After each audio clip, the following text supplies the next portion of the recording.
Welcome to the Zachrilege Cast podcast, YouTube video interview program that features me telling you what podcasts to listen to that aren't mine. I mean, talking to some of the best and brightest in the atheist / secular / awesome community. This is episode number 89. We are recording live on Friday, March 31st, 2017. Thank you to Seamus for being on last week, and fuck you, YouTube, for making me think I lost 30 minutes of my recording for 12 hours. I almost had to edit. Bullet dodged. I have to apologize to this week's guests. When I finished my time at NaNoCon, I said there were three most attractive couples. Callie and Celis were number one, Jenica and Patrick were number two, and Adam Collins and Joe Kindick were number three. This couple should be at least number three. Sadly, we have them in avatar form only, but you know, maybe if you're a patron, you get to see them. I don't know. We'll see how that works. This week, we bring on the new kids on the block. Brian and Lexi are Scenic City Skeptics. The first Chattanooga, Tennessee-based show I've heard. I heard them on No Religion Required and said hi at NaNoCon. And yes, I'm going to talk about that every week. And of course, we have to get them on. So good evening. Welcome to the show. Hey. So what's the beverage choice over there? We are talking to Avatar for YouTube people and for people on on podcast form. You don't care. So anyway, what do you got? Well, I was out of whiskey, so I'm stuck with vodka. I have a gross sparkling wine that'll do. A gross sparkling wine. See, when you get to be a professional, non-professional podcaster, you have to have your beverages prepared. So I have my Rodenbach Alexander, named after the creator of the Rodenbach Brewery in Belgium. 1821, y'all. Fodor beer with sour cherries. So just think sour cherries aged in like oak. Yeah, that's good. That's what Friday night is all about. But what we're really about is talking about this great show, and we're gonna get some nice out of context quotes from both of the hosts. Oh no. First with Lexi. Balls deep in a squealing pig. Women should stay at home. And the only thing I can say about the Christian God is he's an asshole. That one's good. No context needed. Yeah. And time for Brian. We have made it this far, and I am surprised. I can deal with an ass kicking, and every time you touch yourself, Jesus is watching. Also, no context required.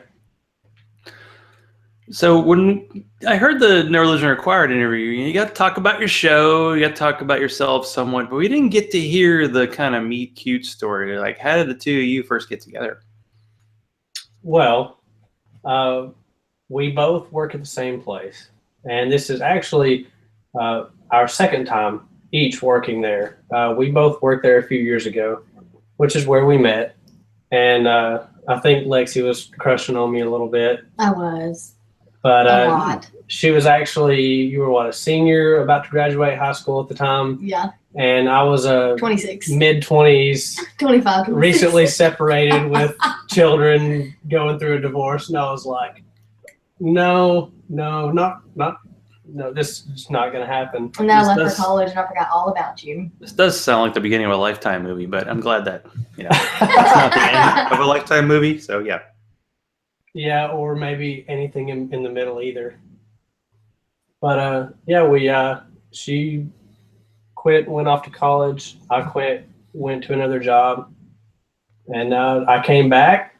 And a few months after I came back, lo and behold, Lexi came back as well, and so we just started talking like neither one of us had ever quit. Started hanging out, and then one thing led to another. We did the sex, and then we ended up dating. I like how that always comes first. I mean, it did. The order of operations is nice. So living in sin, even, man. Oh, yes. Tell you. Way to live. Only way to live. Yeah, I do recall my wife getting a phone call from her grandmother. We moved in together, and we were both in our late 20s at the time, so come on. And yeah, it was a little bit, hey, the living in sin thing. But, make her an honest woman in the end. So it's all good. It's all forgiven, as they say. So you mentioned kind of at the beginning of your show, talked about your religious background. I was wondering if you could each kind of talk about your religious background. Okay, well, I guess I'll go first since our changes came in order. I grew up Southern Baptist, always pretty active in the church. Kind of got out of it for a little while in my early teens, but then I started going back to hang out with friends mostly in my middle, late high school years, and just kind of I got really heavy into it. I ended up kind of stepping up into a leadership role, taking over doing like substitute teaching for the youth group. And then eventually the time came after I was married that I took over as youth pastor. So my ex-wife and I were running the youth group there for a few years. And then it was actually, I had a pretty boring early 20s, didn't really do much except read the Bible and teach teenagers.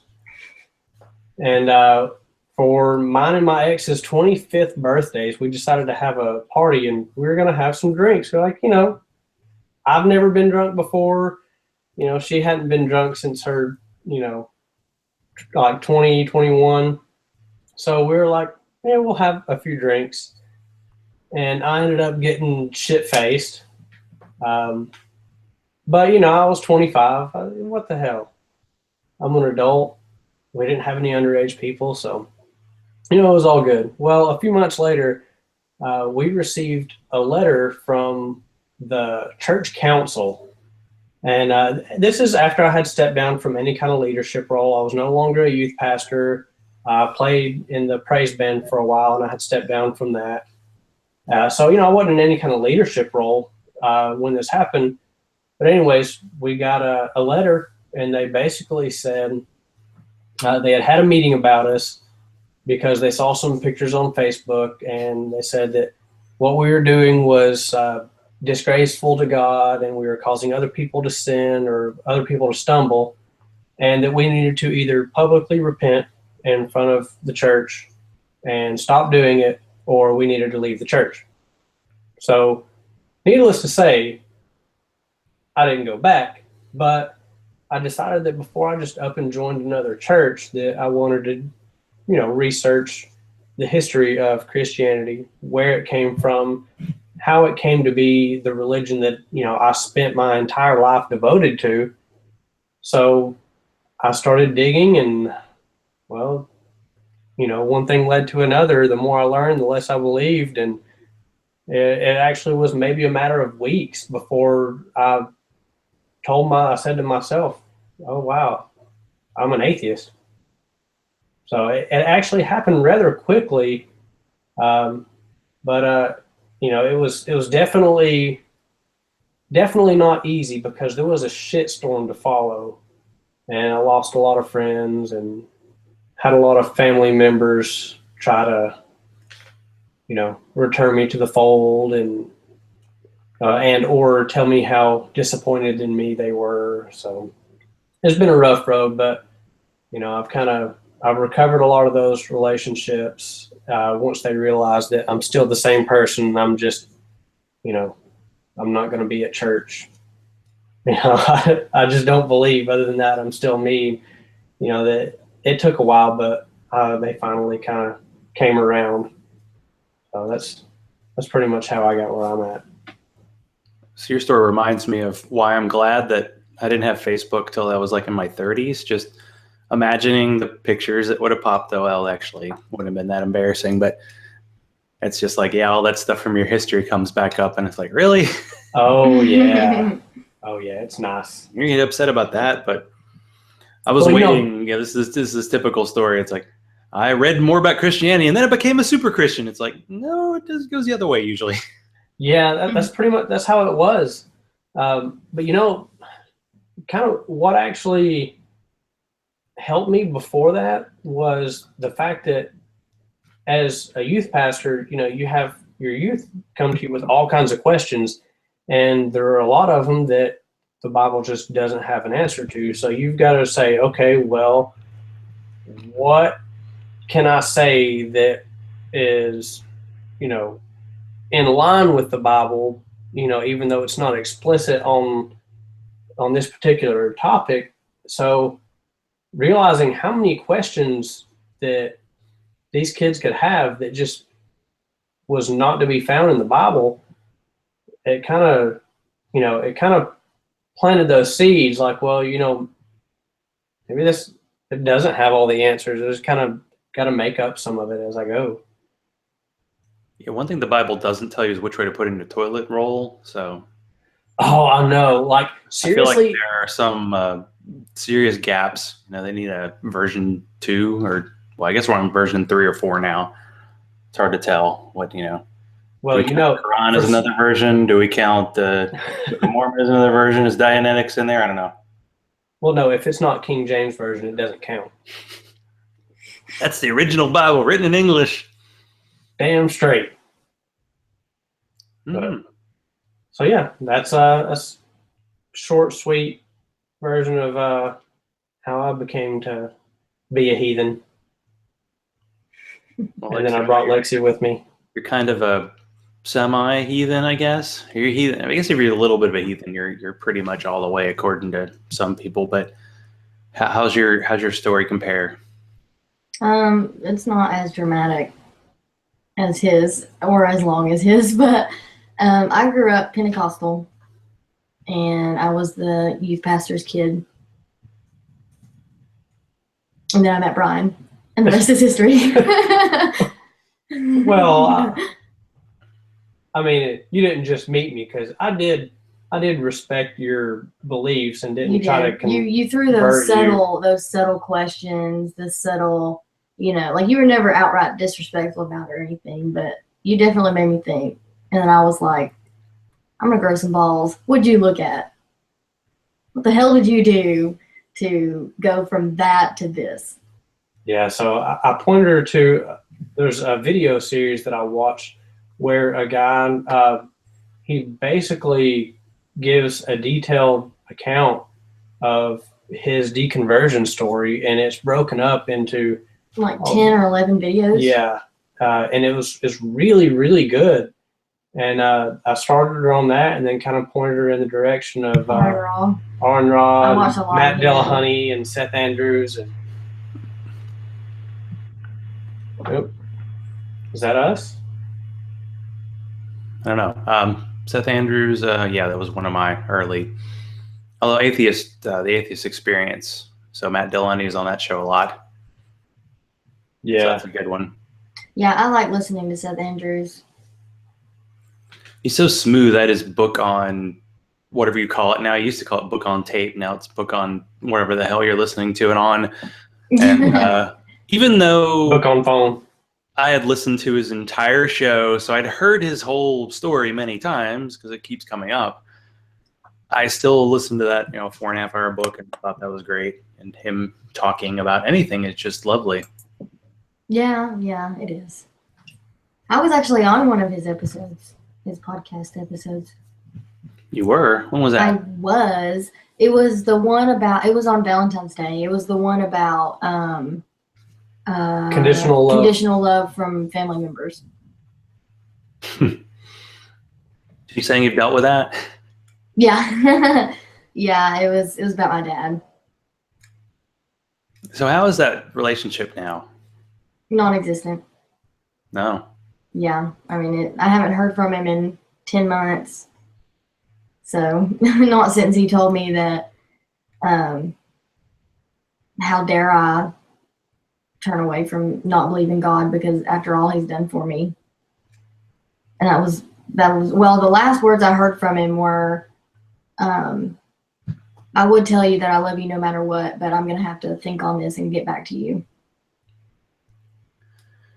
Yeah, the family part has got to be the toughest part of religious versus non-religious, because sometimes with friends you're like, well, okay, I guess we weren't that close, but then when you're actually related, it adds that layer of extra, just like, wait, you can turn a family member off because of this one thing, really? Yeah. Yeah. Wait, you root for University of Alabama? Sorry, out of the family. That would be more, understanding. But Well, thankfully, he lives about an hour and a half away, so I don't have to worry about running into him or, something would be crazy awkward. happening. I know. He'd be like, "Hey," and I'm like, "Oh God, go." It'd be really awkward. well, I'm sorry you have to put up with that, and I'm sorry you have to put up with mediocre wine. We'll try to. Hopefully, we'll do better next time. I think the wine is worse. We'll be more prepared. I'll have my pink Moscato next time. You know what you got to have. I don't even know. I visited Bobby and Ashley, and I asked her what kind of wine she liked, and she said Moscato. And I had to ask somebody at the store what that was because I'd never heard of it, and I got it, and she liked it, so it worked. It's delicious, is what it is. Well, it's sweet. It's really sweet. It is. That's what I've heard. You're not a wine person. You gotta know what you like. I like sours. Ugh. Sours and liquor. Well, I'm okay with the liquor part as long as it's the peach whiskey. And mead. Ooh. Mead. Mead is good. Did I like that? Yeah, you did. I did? Yeah. I can't remember. You gotta get deeper into the styles because the difference between like a barley wine and a mead, I'm not sure. I know I had a mead once and it was but I'm always willing to give it a shot. Now there's the big difference between saying, hey, I don't believe in God, and saying, hey, I'm going to do a podcast. So how did that whole get started? And why did you decide to have a podcast almost as hard to pronounce as mine? Well, actually, you're not the first person to say that. But, after listening to, Aaron Ra and Seth Andrews and Matt Dillahunty, hearing all this, it made me realize, I really enjoy listening to, things related to atheism, whether it's politics or, philosophy or science. And we got started, one of my friends and I started listening to Cogdis. And that Tom and Cecil, their chemistry is almost exactly the same as it is with me and my friend Mitchell. And so, we immediately, we loved it because it's like, holy shit, this is us. And then we started, listening to a couple of other ones, Scathing Atheist and God Awful Movies. And so then we decided, I was like, you know what? I could totally do a podcast. Like if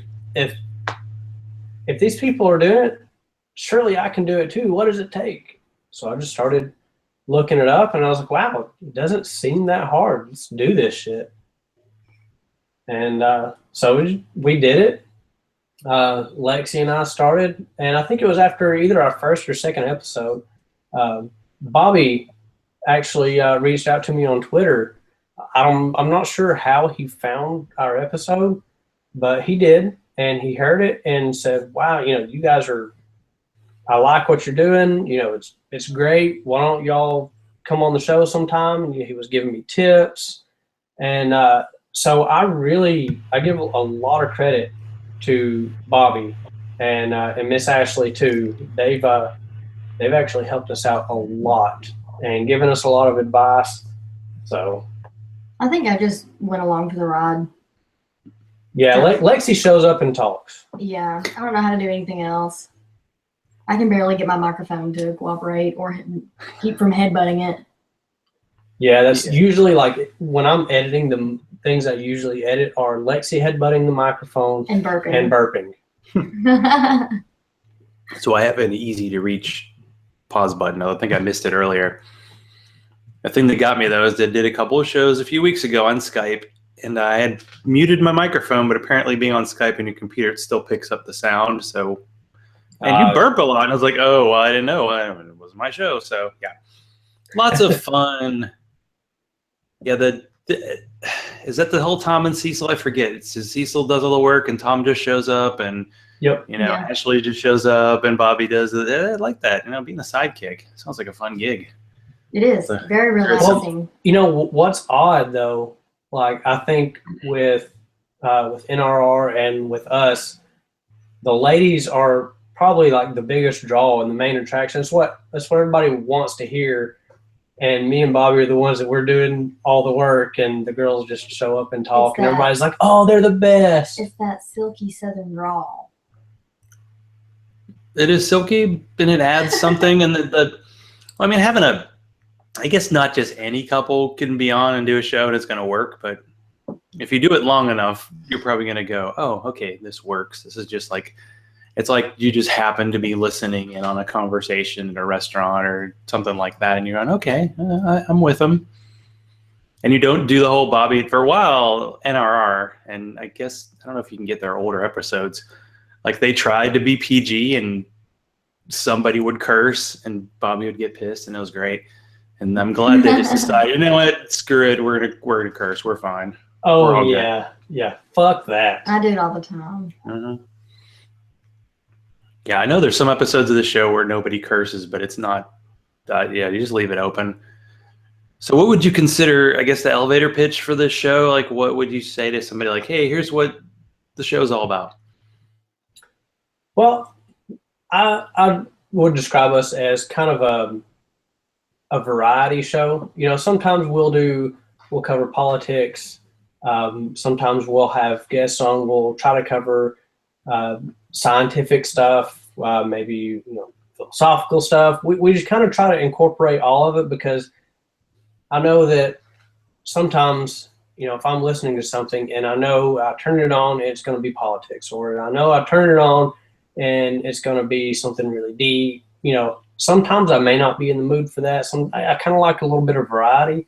So, we kind of include a little bit of everything in our show, but it's really anything related to atheism, from lighthearted, joking, banter and bullshit over, politics and making dick jokes, all the way to serious topics. And we like to try to do stuff if we can think of something that nobody else has done. I'd say probably one of my favorite episodes that we did was the one on co-parenting.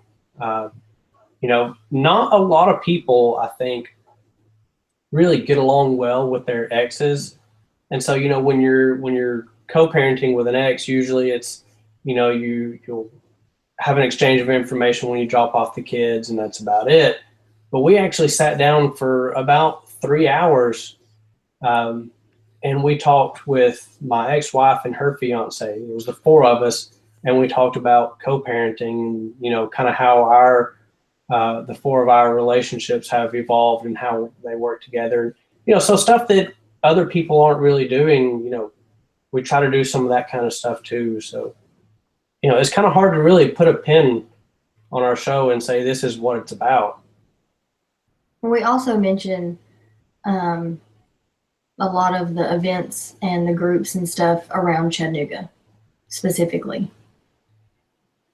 Yeah, it is. I think there are a lot of places that, there may be atheists, agnostics, skeptics, anybody in the secular community who may kind of feel like, well, there are not really that many people like me around here, and there's nothing really going on for atheists. So, our hope is that we can help promote not only atheism and skepticism and, rational thinking, but also our local community, because, there's nothing like having a group of like-minded people and people you can go to and, you can get encouragement from and advice. So, one of our main focuses is our local community and talking about the events that are going on. Sometimes we'll highlight some of the groups in the area, what they're about, what they do, just to try and help people get more active and involved in the community, in the secular community, to be more specific. Yeah, you covered a lot there. I know initially hearing the first episode, and it's a lot of people say, man, the first episode is always bad and I don't want to hear it again. I was like, yeah, and your audio was top notch from the beginning. So it was good. You hit the ground running, and it did sound like, initially, hey, we're going to talk about local Chattanooga stuff, which, is kind of missing the local angle, but that's not, you're hitting topics, which is good. I'm noticing more atheist podcasts as time goes on. Isn't necessarily much about atheism in specific. Turns out to be social justice or other topics, because that's kind of the point, where we say we don't believe in something, then you got to talk about other stuff. Yeah, you can only talk about what you don't believe in for so long. Yeah. Time to start talking about what you do believe in. So this is the important question. Do you drink while recording the show, and do you encourage drinking while listening? Yes. And yes. Well, for, potential legal reasons, the disclaimer. 21. Yeah, we do not promote underage drinking or drinking while operating a motor vehicle. Unless you're like in Kentucky, that's okay there, I think. You can do that like really check fast your local laws. Isn't that like a Jesus take the wheel kind of clause? Yeah. There? Yeah, totally. Yeah, no. I hereby absolve think myself so. from any responsibility for anything that happens due to my statements. Dang. Well, this is we haven't had too many of these legal, even with Andrew Torres on, there weren't so many legal comments, so congrats on that. Yes. This is about halfway through, so we'll do my quick live read. So we're 3 weeks away from ReasonCon. You can win my drink tickets at ReasonCon if you show up, and I'll tell you how shortly. April 21st and 22nd, reasonnc.com. I believe they have sold out of VIP tickets, but the regular ones are available. And if you want the VIP experience, well, get to know me and you might have it. So how do you win my drink tickets? Well, name a beer that I've consumed during the show. That's it. 1 drink ticket per person, and guests are ineligible unless none of you listeners play along, and then everybody's free to go. Because they had a dinner at ReasonCon 2 years ago, and we were at a hotel ballroom, and they were serving like water and tea, and the flood of beverages started coming in. So just to let you know. I don't know if you're into that sort of thing, but we'll find out, right? In a few weeks anyway. So I hear there could be a musical interlude that you're going to show off your skills. Well, Lexi can show off her skills. I'll strum along with her. Well, I can't play guitar, so you got some over there. Okay, well, I'll do what I can. Okay. You make it work. All right. Well.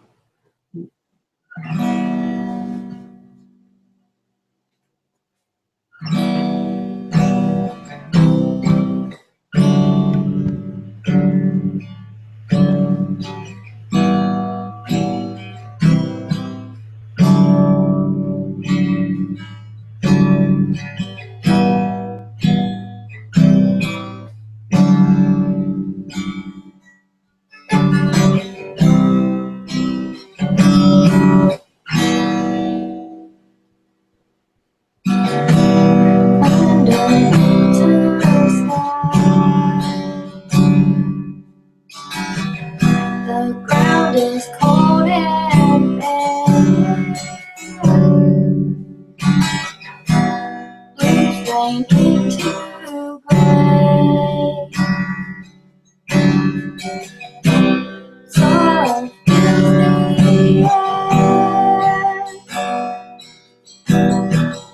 The wind cuts to the bone. The rain is cold as ice. How did it come to this? Heaven knows I tried. If you just hold on, this won't last forever.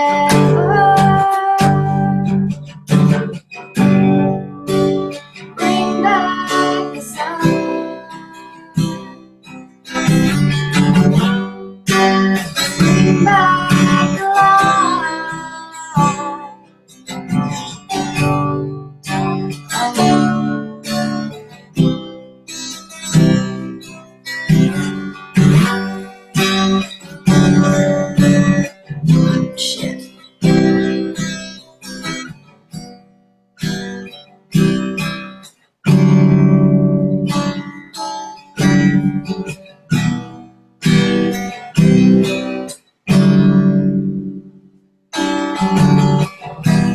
In the dark of night,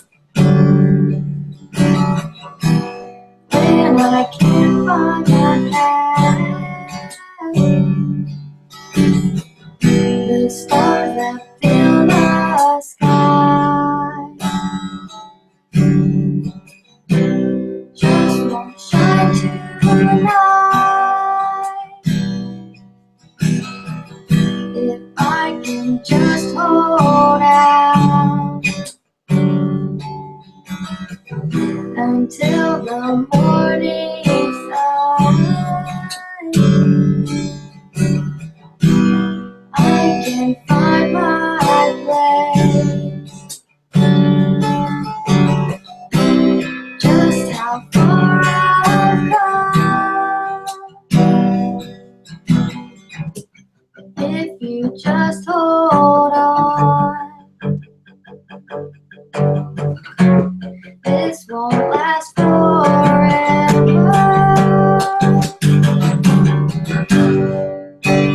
Bring back the sun, bring back the light,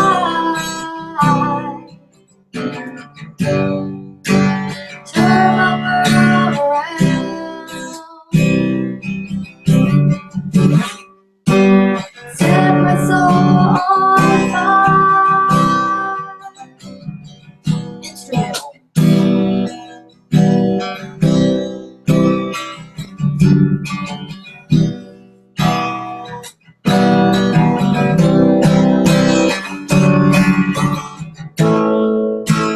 Bring back the sun,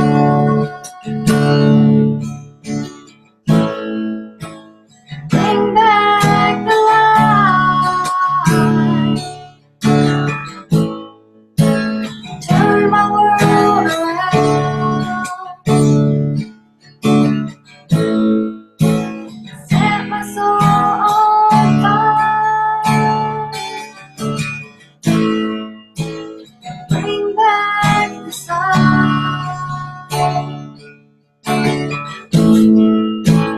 bring back the light,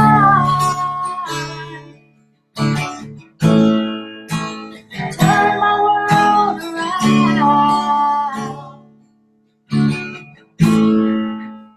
set my soul on fire.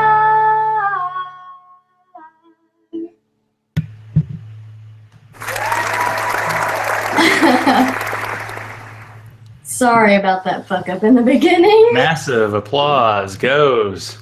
I heard shit at one point. It's like, Yeah, I was like, ah, shit. I fucked it up.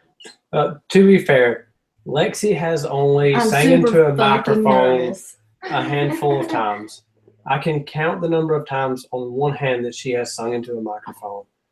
So The wine didn't help either. she's still getting used to it. She's fighting nerves, but I think she's doing great. I thought it was great. And if we do karaoke, won't be following you. So we'll just say that. Okay. Now, I can do karaoke as long as I'm facing away from everybody. There was talk about it. It's like, oh, we have to get equipment and stuff. It's like, with this crowd of people, could probably pull something off, I think. Honestly, Unless though. like half the people there are going to be bringing some sort of recording equipment. I'll be the lead of the karaoke crowd. There you go. I'll call it. You know, Karaoke crowd. just a little quick pitch, if I can. Uh-oh. Hopefully here in the next couple of episodes, we're going to be doing a third original song on the show. That was one of them. We've done two of them so far on the show. So we're hopefully going to be doing a third pretty soon. But I don't know though, because this third one's really emotional. So I don't know if I can handle it yet, because the last time we tried to do it was like 2 months ago, and I said no, and we haven't touched it since then. Yeah.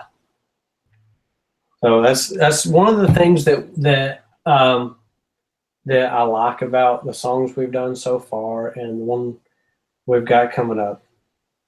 You know, being an atheist, for someone who comes from a religious background, I think a lot of people can relate to how lonely it is.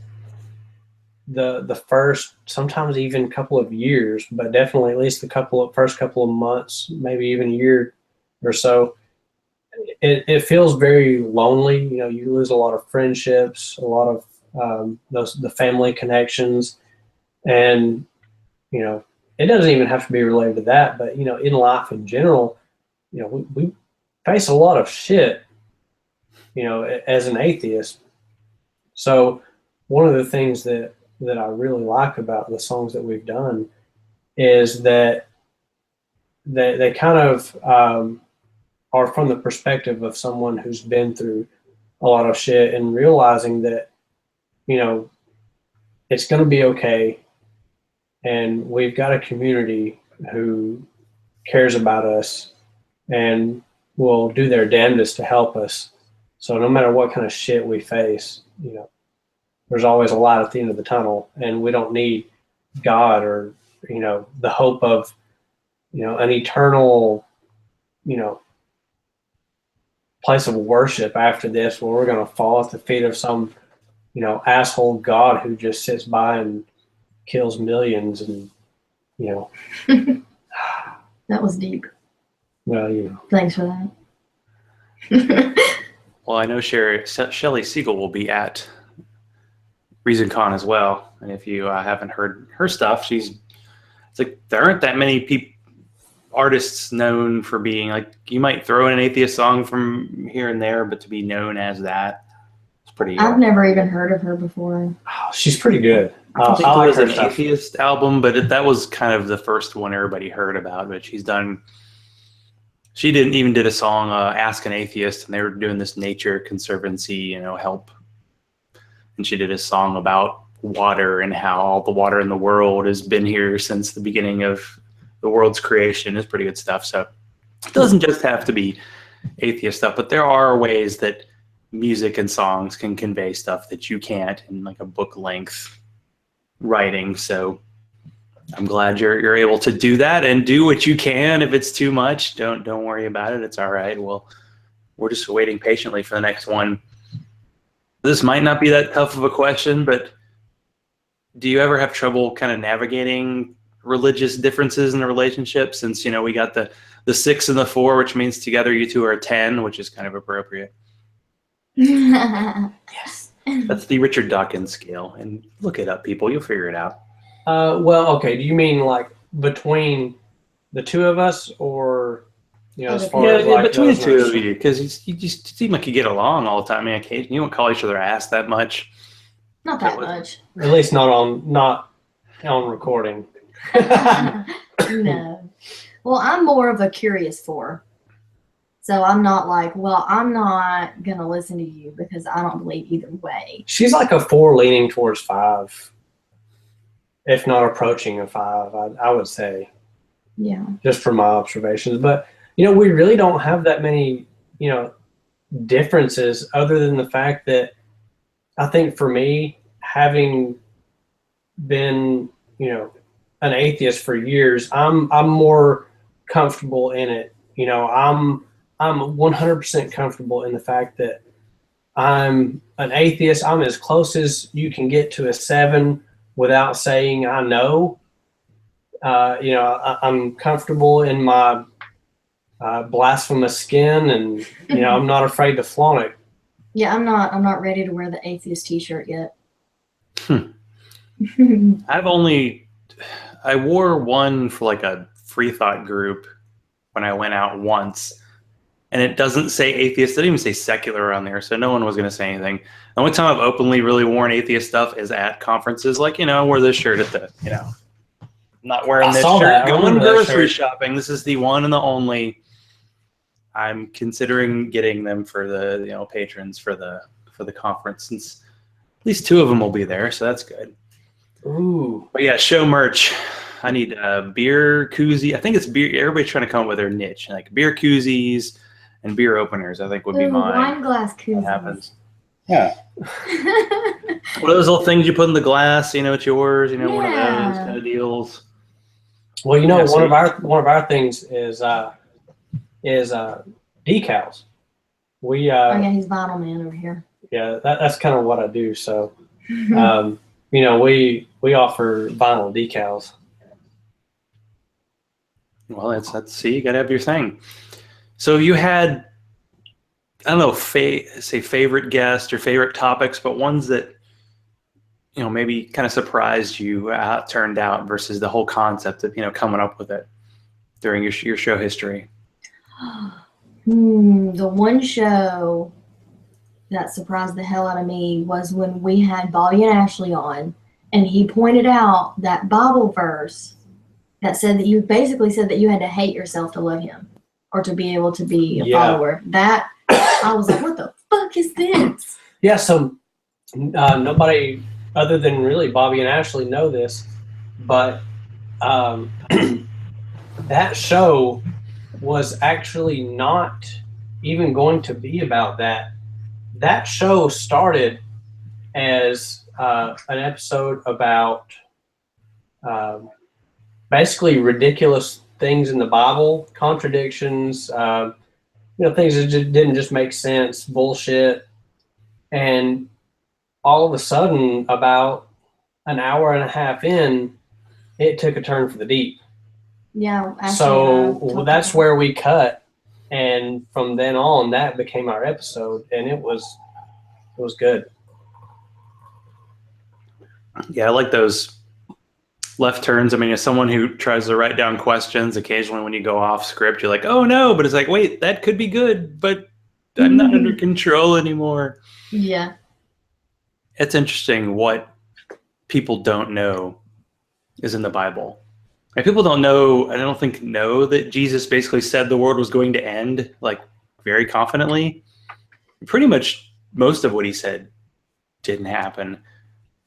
But it's like 3 or 4 nice things stick in people's minds. The whole leave your family and follow me type doesn't come out. Didn't come for peace. I came with a sword type. Not really remembered. One of the things that I find odd is the Baptist church that I went to, they actually, that was something that kind of stuck out was, that you had to, basically forsake your family. And they taught it as, you have to love Jesus more than you love even, your family, your husband, wife, children, father, mother, everyone. You have to love him more. And so they would point it out, but they would portray it as, well, this is just him saying that you need to love him more and put him first, and everything else comes after him. Yeah, I couldn't really understand that. It's like, how about their human relationships first? But that happens with politicians. They're even like, Jesus is above the U.S. It's like, well, when you're actually a politician, you're supposed to, serve the people. The religion isn't supposed to have anything to do with it. But that's, I don't know. Now it's like it's a weird dog whistle kind of thing. So one of the reasons why you did the show was because you wanted to show off where you live and the fact that it's actually a pretty good free thinker, secular kind of city. So what is the Chattanooga free thinker scene like? Well, we've actually got, about 4 or 5 different groups. Just that we're a part of. Yeah, we've got probably 2 of the most active groups are the Chattanooga Free Thought Association and the Chattanooga Humanist Assembly. They've got stuff going on all the time, hangout social events, chili cook-offs, the Chattanooga Humanist Assembly does a monthly meeting. They actually recently had Mandisa Thomas as their speaker in March. I think it was the March meeting. Black Non-Believers. I got a shirt. Yes. Show the button here for the visual. We've also got a couple of groups like Skeptics in the Pub. I like that. The Chattanooga Junto is what they call it. I think, they're basically people gather in a bar, they'll have some drinks, and they'll talk philosophy. And it's actually, I've not got to go to one yet, but we're hoping that hopefully in the near future we can our lives will be not so hectic that we can't make stuff like that. You're right. But we've actually got a pretty large secular community. And then there's atheists helping the homeless. Yeah, there's we're part of that, and we're probably 3 months in from when we initially formed. Started in November. So we're still kind of working out some of the kinks in that, but I mean we've got a great secular community here, and I think a lot of it, and I think this may be the same in most places, is helping people realize how big of a community you have, and how you can get people active. That's the biggest thing. Now, atheists helping the homeless, you're doing that so you can separate them from their babies so you can eat them. Is that correct? Yes. That is 100% correct. And give them a Coke. You don't deserve context. It's this, it's this assumption. It's like, actually, we can do the stuff religious people do. They just take credit for the community that's been created, but it's not really their religion. It's the people that do it. And as much as some people will shy away from things like Sunday assembly, which feel like church, it's like it's just people getting together, which people have been doing since there have been people. So it's okay. It's all right. Well, on speaking of atheists helping the homeless, you would be surprised how many people will argue with you about God as you're handing them a jacket because it's chili. 30 degrees outside. Yeah. So you don't do the, hey, we're going to read you from like Kitcher Hitchens before you can eat. No. You have to. We do have books that they can take, and I'm pretty sure there are some in there. While I wish that, we could just have someone there, have a PA system and somebody with a mic sitting there giving basically atheist sermons. You are not going to hell. Nobody is. You are good. I think that we've realized that putting conditions on help like that is really the biggest place where religion fails. So we don't want to be the mirror image of that. Even though we're completely opposite in our beliefs, we don't want to mirror that behavior in requiring people to, submit themselves to our teachings before we say that we're going to help them. Yeah, we're just like, sorry. You go ahead. You're the guest. People want to hear you, not me. That's clear. I was just going to say, yeah, we're not like, we're just here, take a Coke, have some crackers, or the crock pot chilies over there if you want some of that too. Take it and leave if you want to. They're like, how do you not believe in God? Well, we don't, but what size gloves do you wear? Right. We have medium and large. These are literal crackers.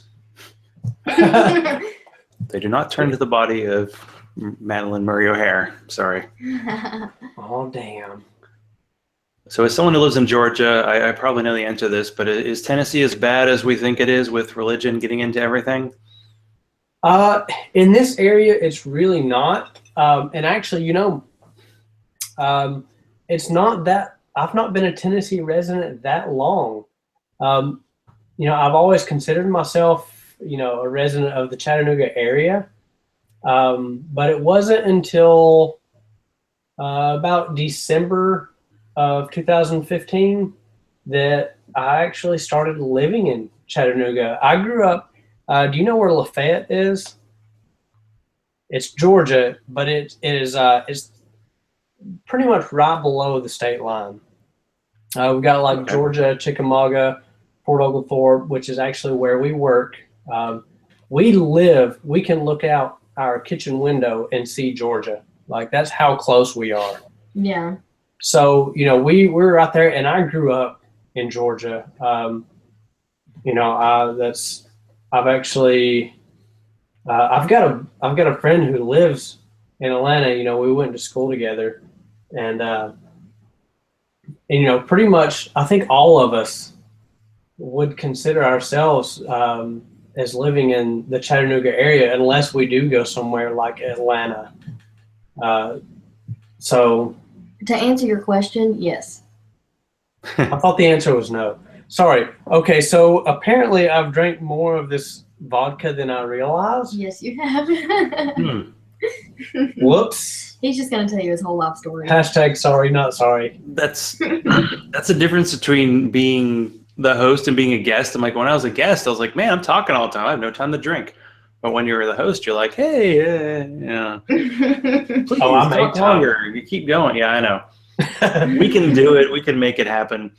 So have you ever seen those giant crosses heading up I-75? Yeah. Oh. Then we have some going I think I drive past those. My in-laws live in Harrison, which is like, I think that's north of, it's like 30 minutes away from Chattanooga. And the way we go there, we pass these just, and I'm like, why are there 3? Like, Jesus is only on one cross. I know there are other crosses, but I don't think they were like 100 feet tall. And, well, I don't know.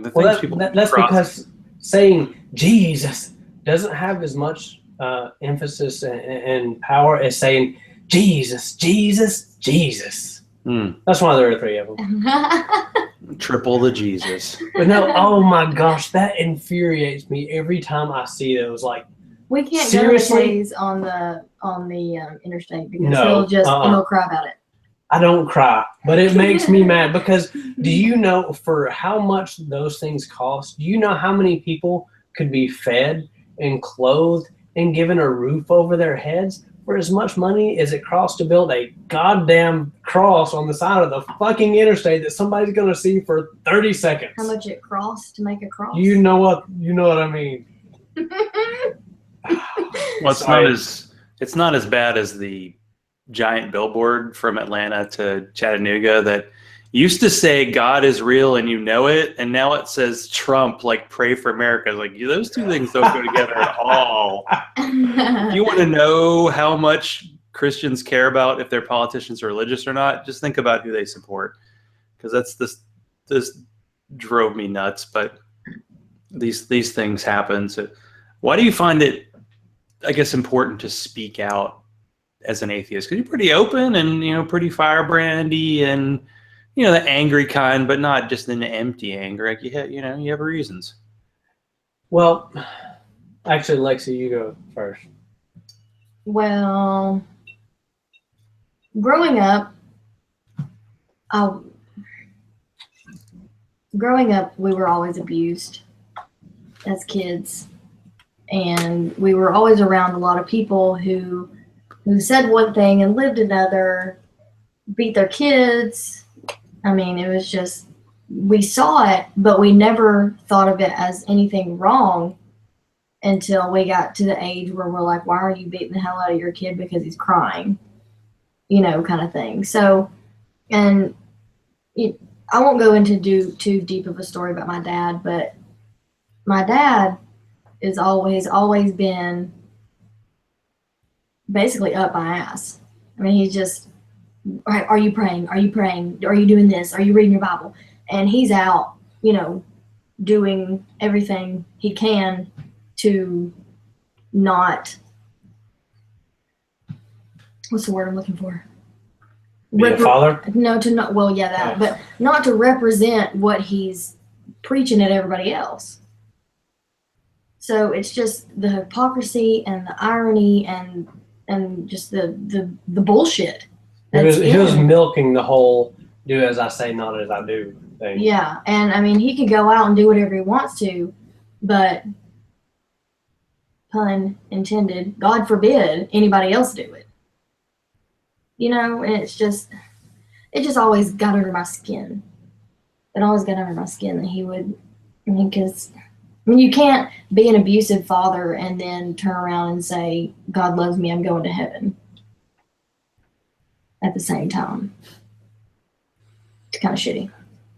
I don't know. A lot of people do. Yeah. It's this weird thing in our society. It's like religion gets a special pass, but no one really looks into why it's getting that.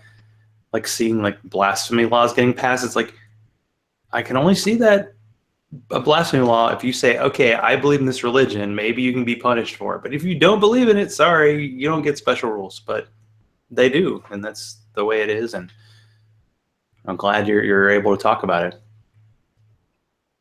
Warming up to the idea. Warming up to the, yeah.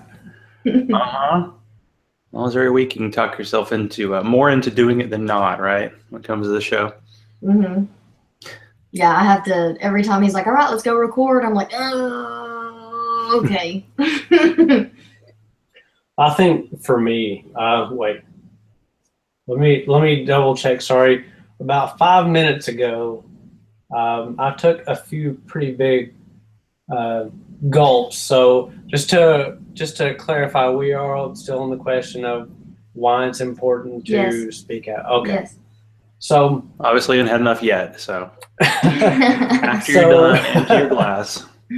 bottle. For me, I look back on my life as a religious person with a lot of regret. I've had a lot of people since I know we did our show on religious regret, and I've had a lot of encouragement, and, I can't thank those people enough. But, I do still live with a lot of regret for the things that I've said and done under, the guidance of my religion.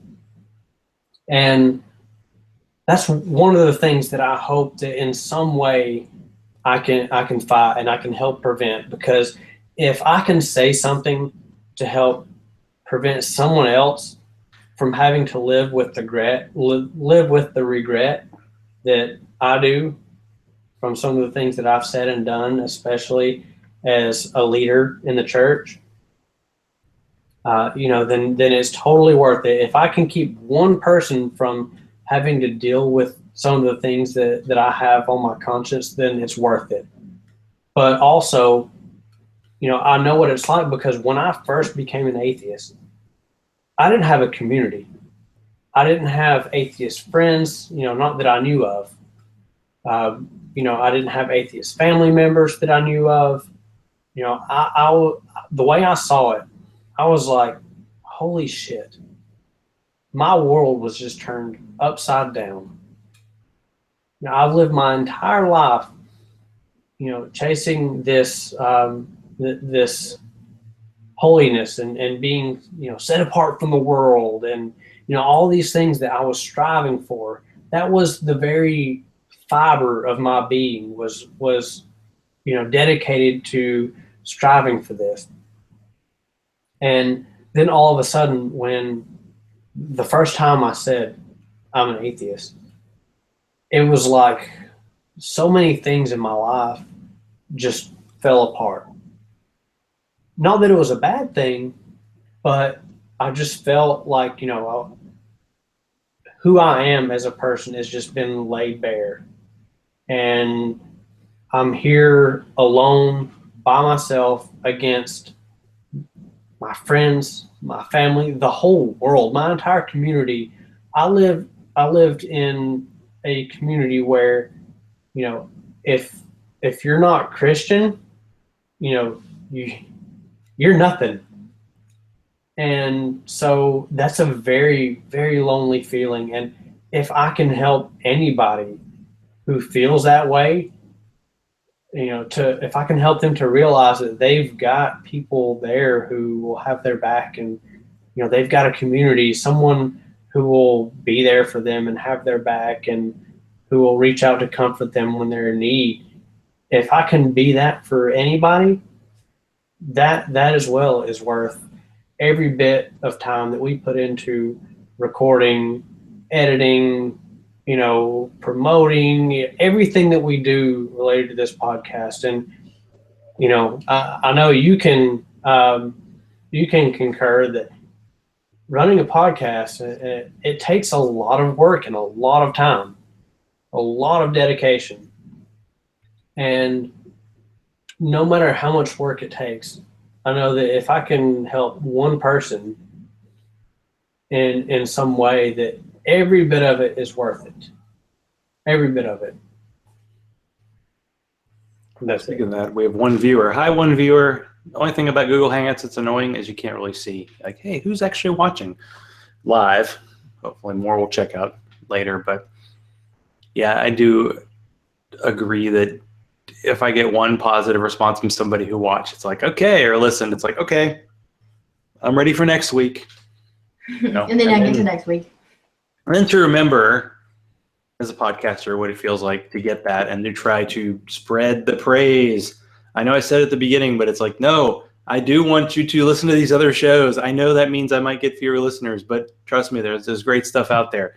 It's an embarrassment of riches, and it's hard every week because there's some shows I'm like, man, I haven't listened to them in a while, but it's just like, hey, I only have a certain amount of time, you know? But what was it? Was this your first NaNoCon? Was that your first conference? And what was it like to be at this kind of event? That was my first conference. Mine too. It was really great. It was so much fun. And, you know, when you go to church functions like this, you always feel like you have to watch your back because you feel, well, for me anyway, I always felt like I was being judged. And it's like, you feel like they just know everything that you do all the time. And it's really creepy. And then, and here, you know, when I went to NaNoCon, it was great. It was really great. It was great to hear everybody speak and to meet some of the people that, you know, I didn't know of, to be honest. And then to meet people who I've heard of and have been listening to, or, you know, something like that. And it was really enlightening too. It was awesome. And it was pretty tight too. I mean, being one day was good. I mean, got to hang out the night before, but yeah, it was a one and done and then move on. And you're going to meet ReasonCon? Is that official or still? Oh, yeah. We bought our tickets, so we better be there. Yep, we'll be there for the dinner and the Shelley Siegel concert and the convention. And all the whole drinks. 9 yards. Yeah, I mean, for $10 extra, you can't pass up the drink tickets. Well, the difference, I think, ReasonCon versus, you know, NaNoCon, everybody had to kind of drive in. Well, ReasonCon, all the events, well, most of them are at the hotel, so you don't have to worry about driving anywhere. And most of the stuff that happens outside of the place, there are people to drive. There are some people who don't drive. Everybody, like Bobby's been real popular at that point because he'll be the sober one, you know. So, although Jim Dobler, who I met at the conference 2 years ago, is a really big beer fan, but he actually was a driver last time, and I think he's volunteering again. We're hoping to get there a little early so we can see. There are actually a couple breweries in Hickory. I know Asheville, North Carolina is a big beer place, and I don't know if I can pull off a little brewery tour before, but I would like to do that. But it is 3 weeks away, and it's good, and we'll get to hang out a little more because I think I just said hi and shook hands. But, you know, you were talking to other podcasters, you know, so I you know, it's tough. The sheer volume of people is also tough. I mean, I'm still meeting people like Cass Midgley, who I interviewed a few weeks ago, and I was like, oh, I think I did meet you at ReasonCon. I might have said hi for a second, and 2 years later, here we are talking. That's just happened. It's just going to happen. Yeah, I actually listened to that episode. That was a good episode. Well, thank you. I had a good guest. So as we're about at the hour point, how can people find your show and get in touch and all that? Well, they can find us on Facebook. Just search Scenic City Skeptic. You can find us on Twitter at SCS Pod, on Spreaker, Stitcher, iTunes, Google Play, or pretty much anywhere else. Yeah, you can type in Scenic City Skeptic in Google, and you can find us. You'll probably find more than you want to know about us. Mm-hmm. That's not Cynic City Skeptics. That's Scenic. No, Scenic. It's totally different. Totally different experience. Yeah, well, that's for anybody that doesn't know. Chattanooga is the nickname of Chattanooga is the Scenic City, so that's where the name comes from. That's right. Get to know Chattanooga. So if you are interested in supporting this show, be like Bobby, Hugh, Teody, and Marissa and support the show. Go to Patreon, patreon.com/Zachrilege, Zachrilege. Oh, dang it. I blew it 2 weeks in a row. Zachrilege. And, of course, I have a little card here, too, if you really want to read it. Follow me on Twitter, like the Zachrilege Cast page on Facebook. Send all hate mail to zachrilege.cast@gmail.com. Thank you to Brian and Lexi for being on tonight. For the listeners, stay safe, and if you need to chat, I'm available. If you're an atheist and feel alone, you are not alone. Reach out. Let's chat and get that human connectiveness that keeps people coming back every Sunday. Stay skeptical. Love all y'all, and good night. Bye, everybody.